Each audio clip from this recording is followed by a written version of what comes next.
Šalyje sparčiai populiarėja azartiški kortų žaidimai. Šių metų pavasarį pokeris buvo pripažintas sporto šaka.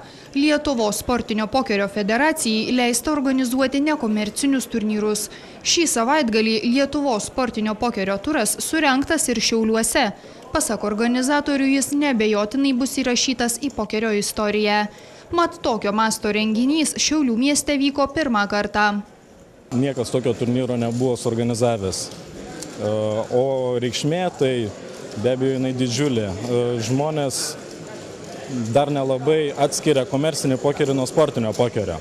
O mes siekdami populiarinti sportinį pokerį, būtent ir rengiam šį turnyrą. O pagrindinis skirtumas tarp sportinio ir komercinio, tai kad čia žmonės žaidžia neinvestuodami savo pinigų, jie nerizikuoja pinigais, nėra jokių piniginių įnašų. Kortų žaidimas, kurio tikslas įdėjus į banką sumą žetonų lygiai su kitais žaidėjais, surinkti geriausią kortų kombinaciją ir tokiu būdu laimėti bendrą banką, į Šiaulius atviliojo beveik 200 pokerio mėgėjų. Azartiški žaidėjai pasakoja, kad šiame kortų žaidime daug ką lemia sėkmė.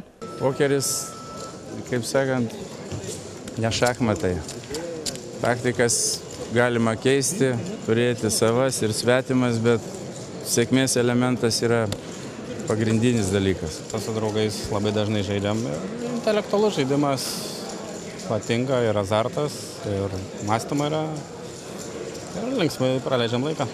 Panašu, kad pokeris bent jau kol kas labiausiai žavi vyrus. Vis tik jų kompaniją puošė ir viena kita dailiosios lyties atstovė. Merginos tikina specialios taktikos neturinčios. Jų manymų svarbu ne tik sėkmė, bet ir patirtis. Ar turi kažkokią savo taktiką specialiai, kažką tokio savito, ko kiti galbūt neturi ir ką naudoji? Niekada negali žinot, ką kiti turi, ko neturi. Specialios taktikos kaip ir neturiu, tiesiog žaidžiu gana tight žaidimą. Dažniausiai eina nuspėti iš veiksmų, tai kiek stato, kokio dydžio statymai yra. Tikriausiai patirtis tikrai turi reikšmę ir sugebėti ir teisingai pastatyti tas žetonus, kiek, ko ir permušti.